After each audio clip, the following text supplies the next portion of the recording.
In this episode, we talk about fresh tensions emerging in Manipur and a few suspected militants attacking Chief Minister Biren Singh's convoy. We also give you a quick update about the violent protests that broke out in Chhattisgarh yesterday. But first, we talk about the controversy surrounding the National Eligibility cum Entrance Test on NEET, the pen and paper exam for medical and dental courses. Hi, I'm Shashank Bhargava, and you're listening to Three Things, the Indian Express news show. Earlier this month, on the 4th of June, the National Testing Agency published the results of this year's NEET undergraduate exam, which was taken by 2.4 million candidates and was held across 571 cities. And what caught everyone's attention was that a total of 67 candidates had scored a perfect 720 out of 720, something that has never happened in the history of the exam. To understand the concerns and the doubts this has raised, my colleague Niharika Nanda speaks to Indian Express's Deeksha Teri in this segment. Deeksha, can you begin by talking about what was so different about the NEET results this time and what has now triggered a controversy? So what happened is this time that first of all, the NEET result, which was actually scheduled to come on June 14, was released on June 4, somewhere around 5 p.m., which was also the Lok Sabha result day. So students were very shocked and surprised because of this. And then when the result came out, it was revealed that this time there are 67 candidates who got NEET AIR 1, All India Rank 1, which is for the first time that it has happened in the history of NEET. Because of this, there was a huge uproar. So yeah, that is what has been happening this time. That was the reason that NEET exam was so much in news. You mentioned that this year 67 people have topped this exam. But what is the number of toppers that the exam usually sees? Yeah, so usually there are somewhere around 1, 2 or maximum 3 toppers. So since 2019, there haven't been more than 3 toppers as far as I remember through the data. I think in 2019 and 2020, there was 1 topper each. In 2022 and last year also there was 1. But in 2021, there were 3 toppers, which has been the highest till now. Till NEET UG 2024 result came out, which has 67 toppers. So what has happened is that there were supposed to be 17 toppers this time, but 44 students got a basic physics question wrong. In the MCQ question of physics, there was this one question which had given 2 statements and students had to choose that 4 options, out of which the first option was, let me just read it out for you. So the first statement had stated that atoms are electrically neutral as they contain equal numbers of positive and negative charges. And the second statement, which was the problematic one, stated atoms of each element are stable and emit their characteristic spectrum. Now candidates were asked to choose the most appropriate answer out of 4 options, out of which the first said that, first is correct but second is incorrect. The second one said that first is incorrect but second is correct. And this way, the third option was that both first and second statements are correct. And the fourth option said both statements are incorrect. And what was correct here? What were the students supposed to choose? So in this, the correct answer had to be that the first statement is correct, but the second one is incorrect. However, NTA received somewhere around more than 13,000 objections by students who said that, both the statements are correct as per an old NCERT book. And when NTA conducted its investigation, they found out that that was the truth because the question was actually made out of the new NCERT book which stated most atoms are stable, which is factually correct. But one of the old NCERT books stated that every atom is stable, which is factually incorrect. So because of this, NCERT had to award full marks for that question to a total of 44 students. That increased the number of toppers immensely. And other than that, NTA also had to award grace marks to a few students, 1,563 students, because they claimed in the court of Punjab, Haryana, Chhattisgarh and one other place that they were not given complete time to do their NEET exam. So NTA had to conduct another investigation into that and they used a normalization process for these 1,500 students and they were also awarded grace marks for that. So because of this, we had 67 toppers this year. Right, and because of this normalization you mentioned, some candidates end up getting 718 and 719, which are marks that are technically not possible in this exam. But now, Deeksha, a few petitions have also been filed in the court regarding a possibility of a paper leak. Could you talk about that a bit? Yeah, so Niharika, what happened this time was that the exam started somewhere around 2:30 or 2 p.m., something like that. And then a little before 4:30 in the evening, a picture and a video of NEET UG question paper was circulated on Twitter. And because of this, there were claims that, the question paper has actually been leaked, which is a huge problem considering that this time there were somewhere over 23 lakh students who had registered for the exam, and NEET is usually touted as, one of the biggest entrance exams in India specifically. So when this news broke out, NTA claimed that in one of the exam centers in Rajasthan, what happened was that some students who were to appear for the NEET UG Hindi medium, they were actually mistakenly given exam paper for the English medium students. So they exited the exam center in anger and they took the question paper along with them, and then they put out the photos of that question paper online on several social media platforms. Those students were, then given the right question paper, and their re-exam was conducted that day itself on May 5. However, the NTA is saying that that was the question paper that was circulated, and it was circulated well after the exam had already started, somewhere around 2 or 2:30 p.m. So NTA is completely dismissing the reports of this being a paper leak, and they're saying that it was just that students walked out of it. However, there was this another case in Bihar, which the Bihar police is still investigating. So what happened was that in the starting of May itself, Bihar police had seized admit cards and post-dated checks and certificates from several members of a gang who were allegedly involved in the paper leak of NEET UG 2024. So a special investigation team, SIT of Bihar police, is currently still investigating the case. So the NTA is completely dismissing the reports and saying it is not a paper leak yet, but the Bihar police is still to conclude their investigation, and only after that we can say whether it was a paper leak or not. And the National Testing Agency, the NTA, even held a press conference to sort out these issues. Talk about the highlights of this press conference. Yeah, so a press conference was conducted on June 8, which was a Saturday, by the Ministry of Education, where the NTA DG Subodh Kumar Singh was also present. So they have said that the Ministry of Education and the National Testing Agency have now announced the formation of a 4-member committee, which will now review the results of these 1,500 students who have been awarded grace marks to compensate for the loss of time suffered by the students. So this committee, which is being headed by a former UPSC chairperson, the name has not been revealed, and 3 academicians. So these 4 members will sit together and they'll review the normalization formula that was adopted by NTA through CLAT 2018 Supreme Court judgment. They'll go through that once again and see if it is fair for other students or not. On the basis of the verdict of the committee, the NTA will decide whether or not the grace marks that were awarded to these 1,563 students should actually be revised or not. And we are expecting that this committee will announce their verdict by this weekend, so somewhere before Saturday, we are hoping. And Deeksha, has something like this happened before as well, where the sanctity of the exam has been questioned?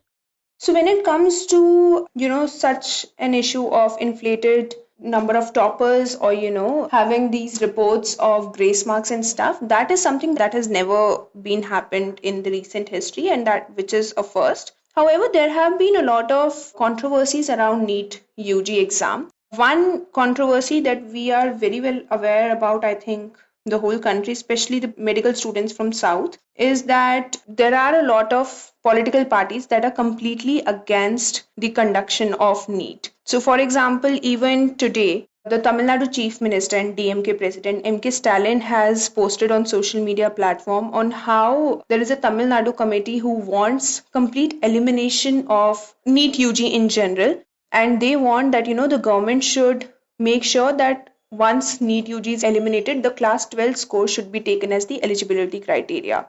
Other than that, there have also been several controversies regarding NEET and its dress code. There have been several instances where students have accused the security personnel of NTA of not making students comfortable while going through a security check. There was a case recently where a student had alleged from Kerala that she was asked to remove her innerwear before entering the exam hall, even though NTA had declined such a thing. And a lot of such cases have happened where students have said that, they have been made to go through several uncomfortable security checks and they have felt very humiliated because of these.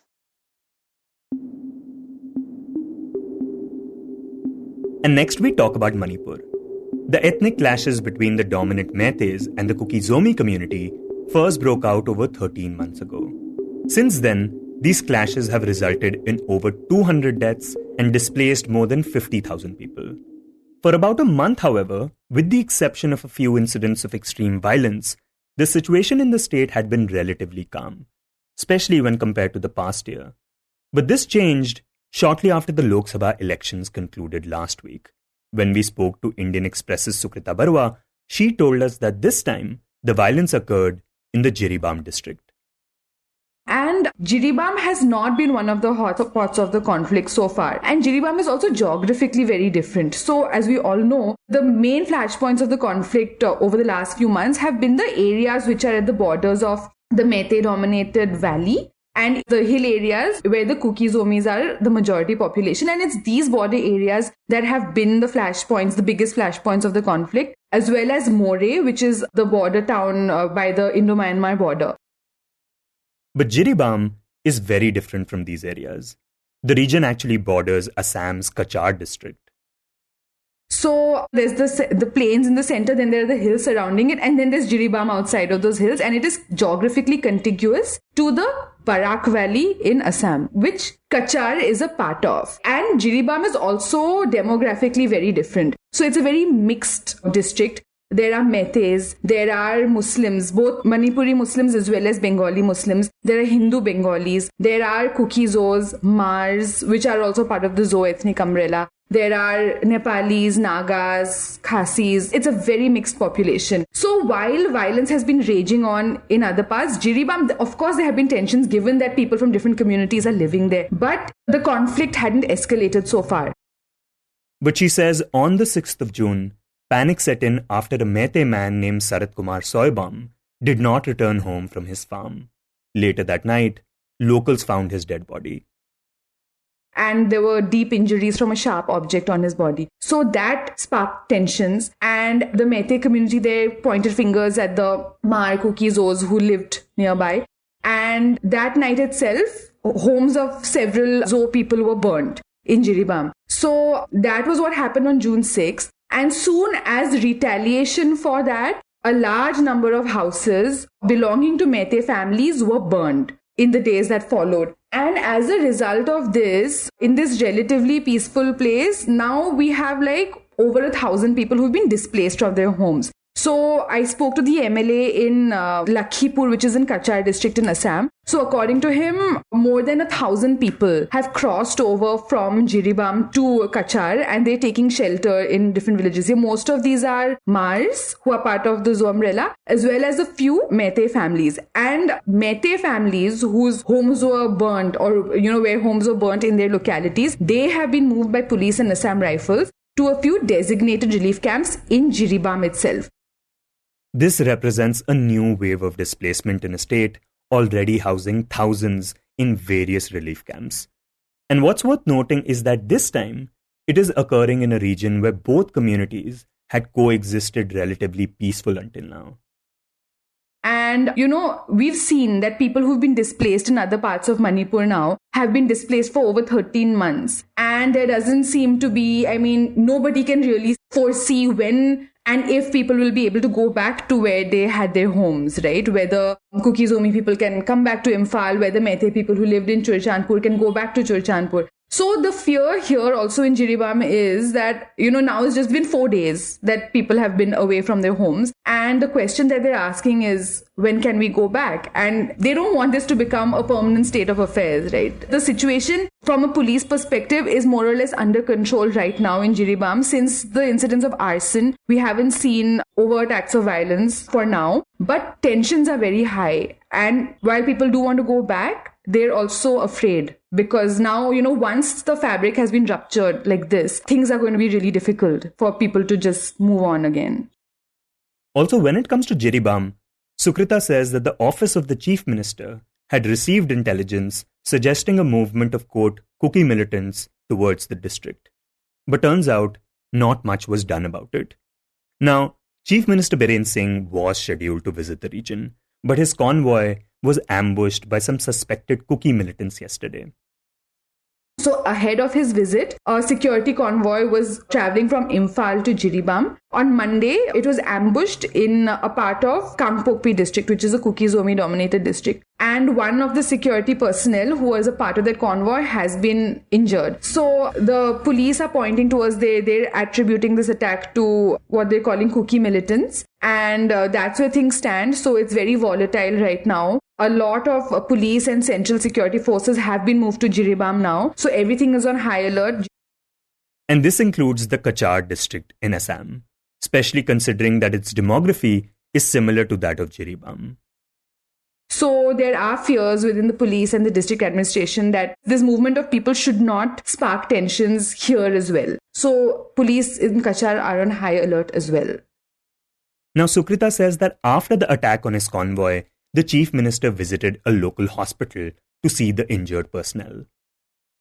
And speaking to media persons there, he called this an attack directed at the Chief Minister and therefore at the people of the state. So that's a pretty big statement. And it is a big development, an attack on the Chief Minister's convoy. So he's saying that he is going to consult his colleagues in the government and that the state will appropriately take action against this. At the same time, we're seeing, because this information was kind of leaked out, that the Chief Minister's office had alerted inputs that, there was a movement of armed people, armed Kukis into the Jiribam area.